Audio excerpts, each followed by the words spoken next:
Yes, my dear friends, welcome back to the channel GH247, wherever you are on the globe. Look, you that is in the diaspora or you are on the African continent, you are in Nigeria. This is exactly what I want to do right now. I want to speak to my brothers from Nigeria. Yes, I want to speak to my brothers from Nigeria. Some of you guys, your behavior towards Ghana is becoming unbecoming. VDM, very dark man from Nigeria. We Ghanaians, we heard your statement. We watched your videos whilst you were in Nigeria a few days back. We heard all your rants. We heard your name calling. We heard all the insults. Oh yes, we heard you very loud and clear that Ghanaians, we are the scammers. That we allow scammers to buy properties in Ghana. We allow people, politicians, to loot money to buy houses in Ghana. We allow people to do scam to buy properties in Ghana. And therefore, we Ghanaians, we are the scammers. You branded the entire nation as such. It's rather unfortunate. When some of your people are misbehaving, acting like they are living in no man's land, and so they can do anything they want to do, instead of you to speak to the truth, with the kind of following you have on social media platforms, you rather prefer to play it as usual. You see, I have a lot of good friends that are Igbos. A lot. Very good, nice people, Nigerians. Not the few bad nuts among them, yes, can spoil the entire nuts. But there are very, very good friends of mine. There are very good Nigerians out there. But people like you, very dark man, that can only see from the eye of an Igbo man. So long as it's about Igbo, it's right. Now, I don't want you to live here now because very dark man, VDM, had an interview with a so-called king, Igbo king in Ghana. And I have that video I'll be playing for you pretty soon. Just give me 2 minutes. He came, very dark man, after talking all those things about Ghana in Nigeria. He arrived in Ghana a few days ago. And before he arrived, he quickly deleted the first one that he did in Nigeria, insulting Ghanaians. He deleted those ones. Let me ask you, very dark man, VDM, why did you delete those videos? The first video he did was in Nigeria, branding entire Ghana nation, corrupt and scandalous and scammers. Why did you delete those videos before arriving in Ghana? You should have kept the video. Oh, we have copies of those videos. It's in our archives. You don't know Ghana. It's in our archives. And as you arrived, I saw your interview with the spare part dealers in Abosokai. I saw it. And you see, you could have done yourself good if you had interviewed Ghanaians as well. You don't just go interview Nigerians and they will tell this. I mean, your fellow Igbo people, they will tell you the story from their side. You should have gone to interview Ghanaians also in the same market.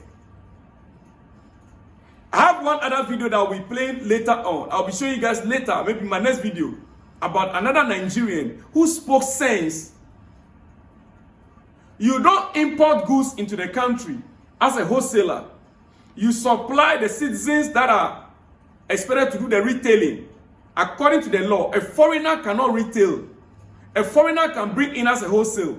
You brought the goods in to wholesale and you sold to Ghanaians, you gave out to Ghanaians. They are now to do the retailing. And then you also open the market just opposite them, nearby them, and you're also doing retailing. You sold the thing to the Ghanaian for 10 naira. Right? And he is expected to sell maybe 12 naira to make little profit on it. But after selling to the Ghanaian for 10 naira, you also open your market and you started selling it near the same place, at the same place at 10 naira. So if the Ghanaian goes to sell it even 11 naira or 12 naira, do you think they'll buy his? They will not. Because you are selling it cheaper. You are selling the wholesale price that you are selling it to them, Ghanaians, to retail. You are now selling the same item at that cheaper rate. You are spoiling the market. And this is the challenge that Ghanaians have. This is why they are against Nigerians selling in the retail market. Or not just Nigerians, foreigners. The law is no foreigner can do retailing in Ghana, period. Bring in the goods, supply to Ghanaians to sell to the local, they have to sell it in the local market. Very simple. Now, guys, I will not take much time. Let me say this. Very Dark Man's interview with Eze Chukwudi Ihenetu is just another public or publicity stance. You are taking it from me. The Eze's claim of cultural preservation, I cover up or I cover for overstepping boundaries. Let's get it clear. It is a cover for overstepping boundaries. And Very Dark Man's involvement only add more flames or more fuel into the fire. Truth be told, this isn't about unity. It's about power play and ignoring the locals that are living, or the owners of the land, and ignoring the local laws of the land. Quickly, before I play the video for you, I'm about to play for you the video of the interview Very Dark Man had with the so-called Igbo king. I'm about to play that for you quickly. But these are the few things that he pointed out. And let me read it for you. The few things that he pointed out. The so-called Eze Igwe in Ghana. The few things that he said in that interview. I want to point out a few things for you. In case you don't have time to listen to all the video, but I will encourage you to listen to the full video. Summary of the conversation, introduction, and purpose of the interview. VDM introduces the interviewer as an opportunity to clarify misunderstanding about the Igbo community in Ghana, especially in light of social media comments suggesting Nigerians should leave Ghana. The Eze is addressed as a figure caught in the middle of this tension, with some accusing him of trying to establish a kingdom in Ghana. Quickly, he is not being accused. He portrayed himself as a king. And in an interview previously, which in this now new interview, he is contradicting himself. Eze's role and position. Now, he said, this is what he said. He said, the Eze explains that he is not a king, but a leader chosen by the Igbo community in Ghana to preserve their culture, which is false. It is incorrect. Even the Igbos that VDM, Very Dark Man, interview at the market, they said they did not even know him. They don't even know him. It is only when all this news came up before they began to hear his name. So who are those Igbo people that chose him to be their leader, to be their king in Ghana? It's a very simple question. He said, community in Ghana to preserve their culture, traditions, and foster unity among the Igbo people worldwide. He emphasized that his role is not political and does not challenge the authority of Ghanaian traditional leaders or the state. Listen, in Ghana, traditional leaders have laws that even guides them.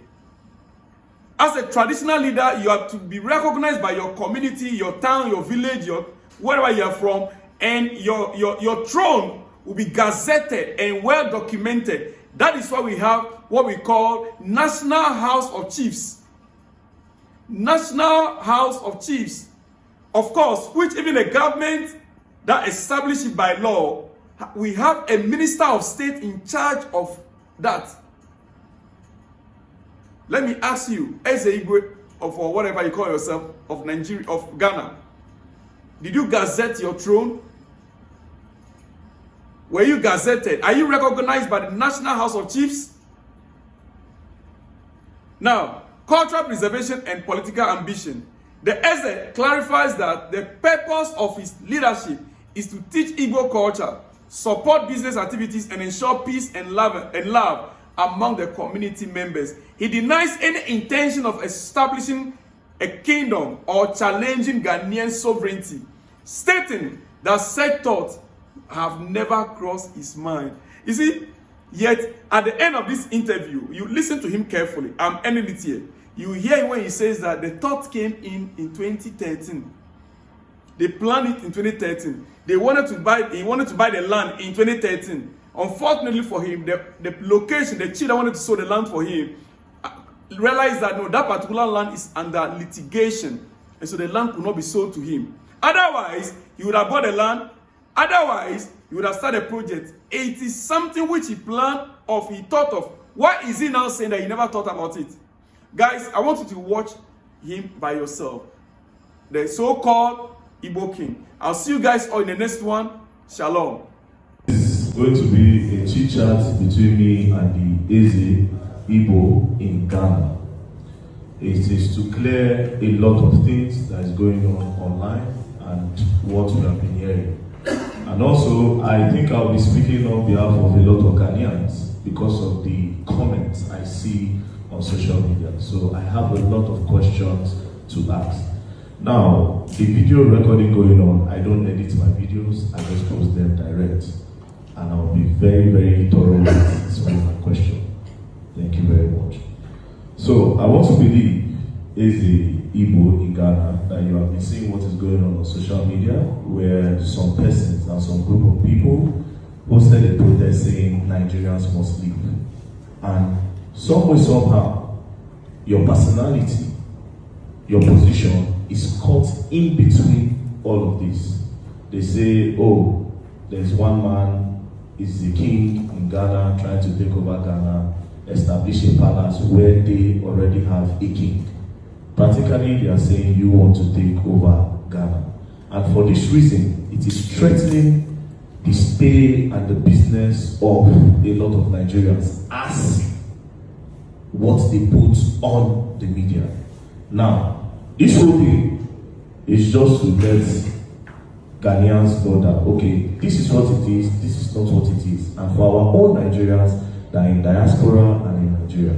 So the first question to you, is it Igbo in Nigeria, is it Igbo in Ghana? I'm sorry. Is it Igbo in Ghana? Are you establishing a palace in Ghana to compete? Or what is your position in Ghana? Let's know your position in Ghana first of all. Thank you very much. Yeah, very dark man, you're welcome. By the special grace of God, I was chosen by the Igbo community in Ghana to be the SND Igbo Ghana. I am the leader of Igbo community in Ghana in our language, as our local language, SND Igbo Ghana. And the Igbo in diaspora did not begin here in Ghana. It's all over the world Igbos are found. Even in Nigeria, we have in Abuja, we have in Kaduna, we have in Lagos, we have in even where we're coming from. Okay? We have in America, we have in London, we have in Canada, we have in Europe, all over Asia, even in Russia, where there's war going on there. So we have Igbo all over the world. And the purpose of Igbo is for we to preserve our culture. It's for we to teach our culture and our tradition to our people. It's for we to celebrate our festivals. It's for we to bring peace among ourselves. It's for we to help ourselves in our businesses to support each other. It's for we to make sure there's love among us and also teach our people the rules and regulations of the countries where we find ourselves or the state outside Igbo land where we find ourselves. Now, with all these package and many more, these are the purpose of Igbo in diaspora. is not for political. It's not for a challenge of the host nation or a host state. It is not for the challenge of kings and queens of that land. It's not for challenge of anything, but it is for our own people. Remember, we are 100% Igbos. And most of us are not properly educated because our nature of business. Some people cross the boundaries because they don't know the rules and regulations of the country where we find ourselves. For that reason, the structure of the Igbo in the diaspora help to teach our people what they don't know. So you cannot cross your boundaries. Now, me sitting down here, I did not make myself the Igbo Ghana.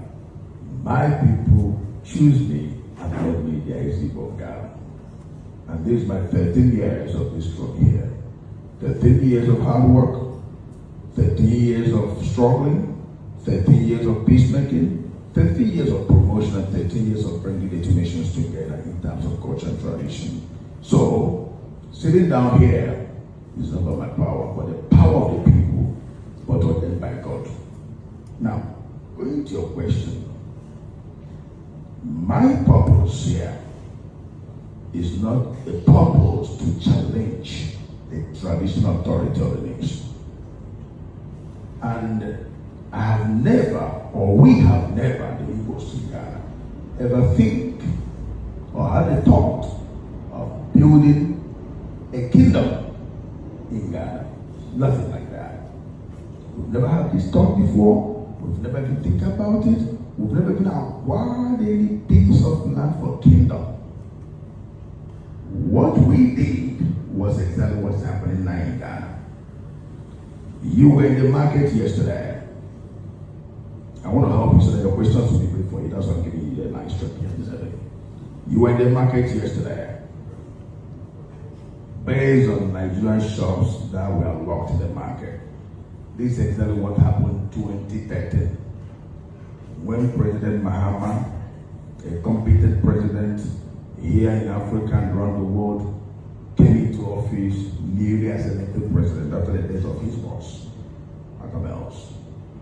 That same year of 2013, there was a massive force to Nigerians in the market by Ghana Trade Union, asking Nigerians to leave the market because they were not following the rules and regulations of Ghana that prohibits retail in the market. The rules and regulations are about foreigners to be to supply to the locals, and the locals will do retail. That is the law.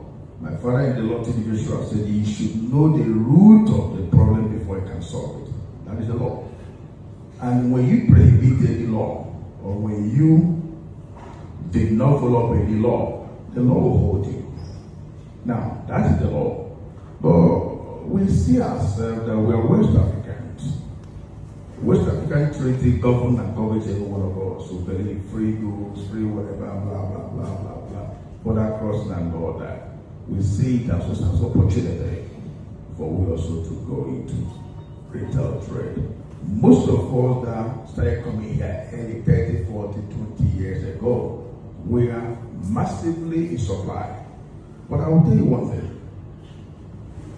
Many a times, some of those who are supplying, when you supply them, getting your money become a problem. When you supply to the Ghanaians? Some of them, you can say Ghanaians. I don't like the language of plural. Some of them. Some of them, exactly. When you supply them, they don't pay. Sometimes they don't pay. You become frustrated. And some of us try to, make use of the opportunity and go into it ourselves. Now, sorry, I want to break you. Now, if the law says foreigners should not go into retail, and because of this reason you decide to go into details, that means you are actually. That is why I told you. Remember, I told you that the laws prohibit foreigners not to go into retail. Yes. That's why I told you that you need to know the root cause of the problem. So as long, and I told you that when you break the laws will hold you. So as long as we are concerned, the retail we went into is not supposed to be. But I'm telling you, as a West African sub-region, as West African member states, we believe that we can also have that leniency. So at the end of the day, it is still breaking that law. However, I was thinking that why didn't you people maybe try to look for a way to maybe fix the law to work? That's why I'm trying to help people. Okay, I'm coming back. Sorry for continuing. Yeah. Sorry for Let me help you so that your interview will flow very well. Okay, thank you. Now, I said something. I said during this, the Ghana Trade Union realized that Nigerians, we are going out of the laws by doing retail in the market. But we also see other foreigners retailing, like the Chinese are retailing, the Indians are retailing, some other people. We also use that opportunity.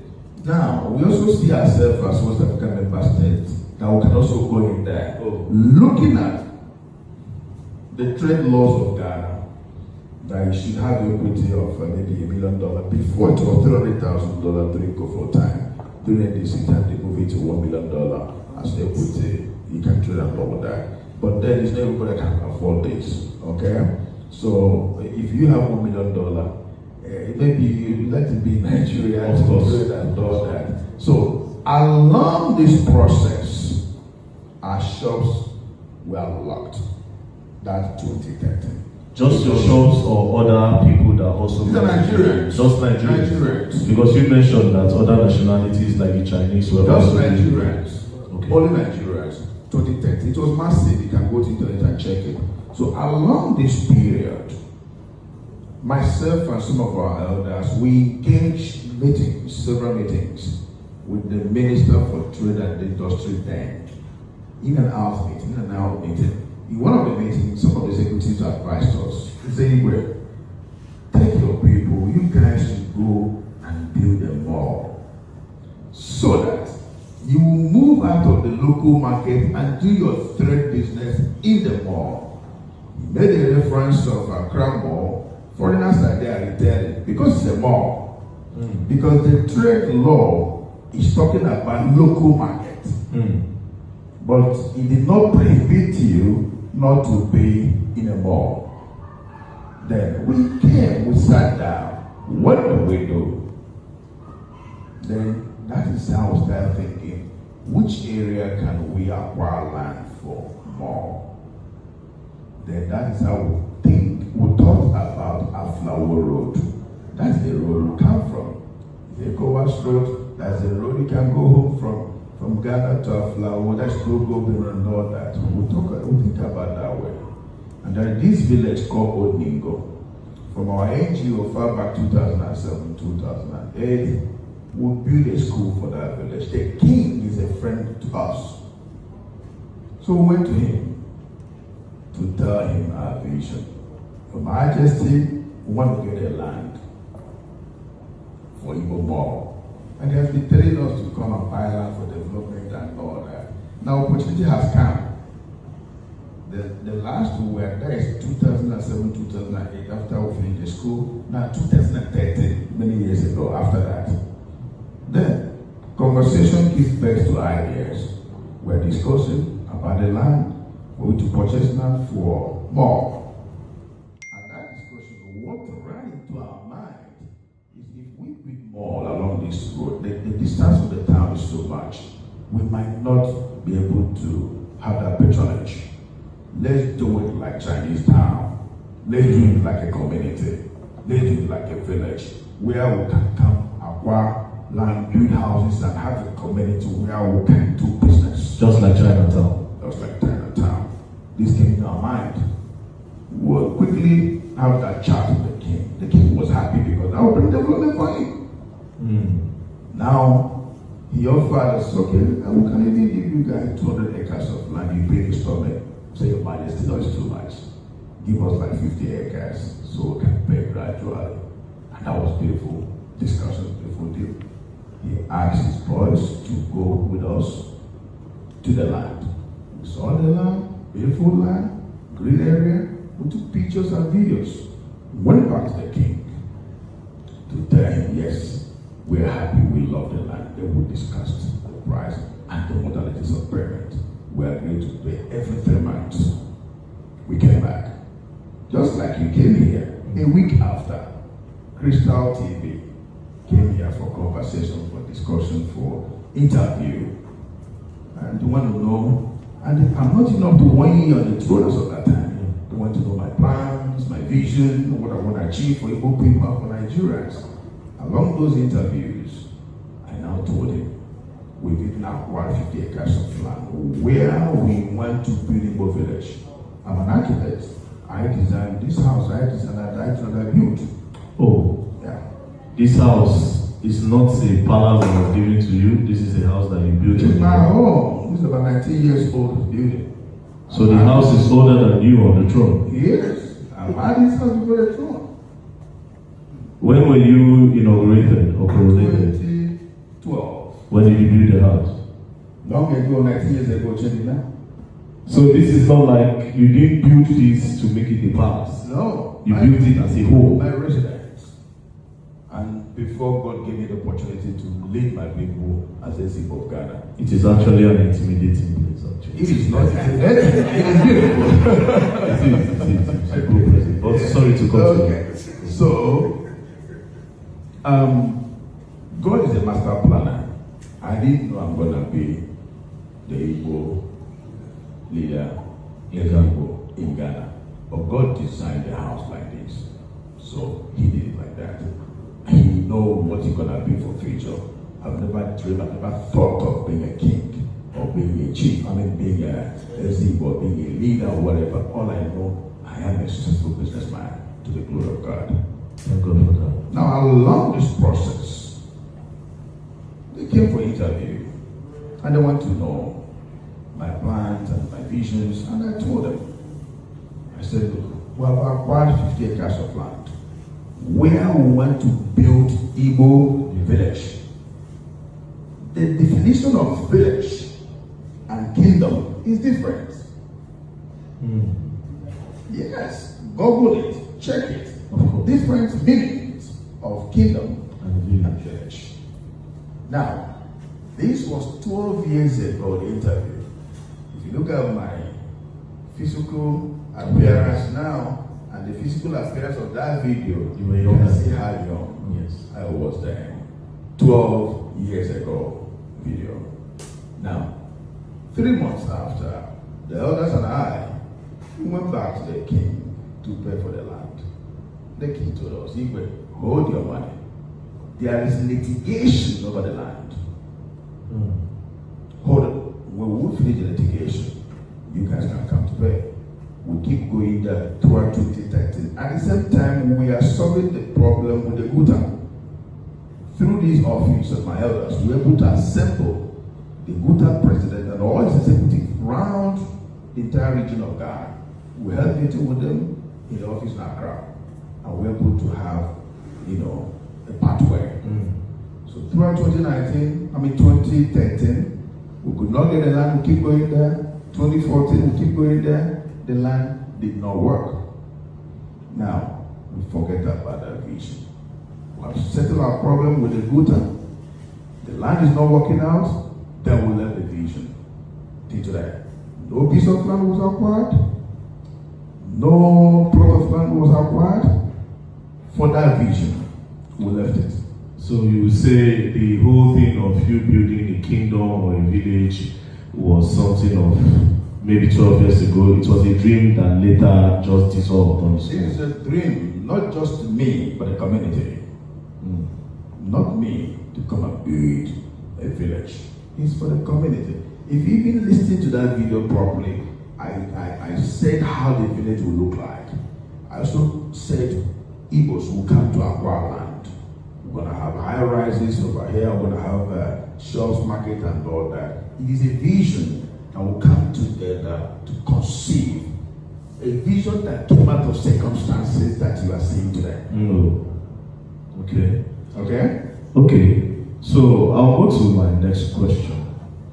Now I came into your palace, like I said, you came into your palace/house. Now that you said you built it before your coronation, so I'll call it palace and house now. So I came into your palace, and it is actually very intimidating. The whole lion statue outside and everything.